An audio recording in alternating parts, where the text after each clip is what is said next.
Hi, my name is Joshua Castaño, and I will be describing the Triceps Surae, otherwise known as the calves, and its structure and function, the origin and insertion points of the muscles, and the bones they act on as well. The Triceps Surae group consists of three muscles: the gastroc, which is the largest of the three, and is responsible for producing plantar and knee flexion; the soleus, which is a deep muscle underneath the gastroc and is responsible for producing plantar flexion and knee stability when extended; and the plantaris, which is similar to the gastroc in the sense that it produces plantar flexion and knee flexion, and is considered vestigial, which means it has evolved from not being used as often as before, like the tailbone or the appendix.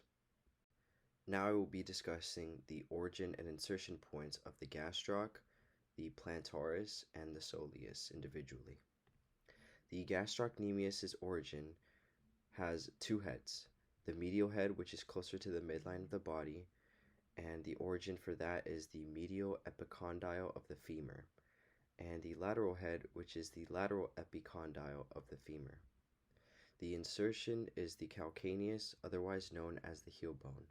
You'll see that for the other muscles as well, the insertion is the calcaneus. Next, we'll be discussing the soleus. The origin of the soleus is the head of the fibula and the soleal line of the tibia. The insertion is also the calcaneus, the heel bone. And for the plantaris, the origin is the lateral supracondylar ridge of the femur, and the insertion is the calcaneus, the heel bone.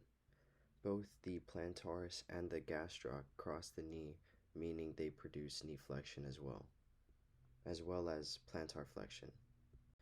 The bones the Triceps Surae act upon are the ankle joint, the calcaneus, the tibia, the fibula, and the femur.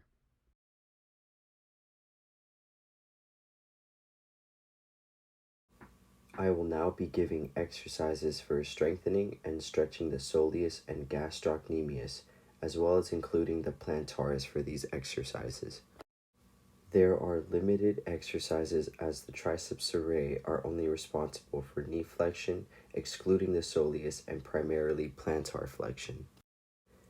While all parts of the calves, gastroc, soleus, and plantaris are being used in this movement, the seated calf raise, the soleus, is being targeted the most, as the knees are in a flexed position, decreasing the load from the gastroc and plantaris and loading the soleus much more.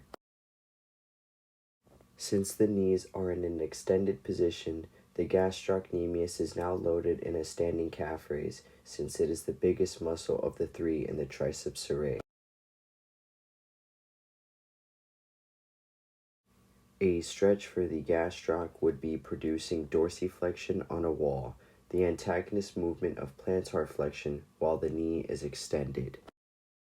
A stretch for the soleus would be producing dorsiflexion as well, but keeping a flexed position of your knee. My position does not show a great flexed knee, but it is still slightly bended, which targets the soleus more, as that is being stretched primarily.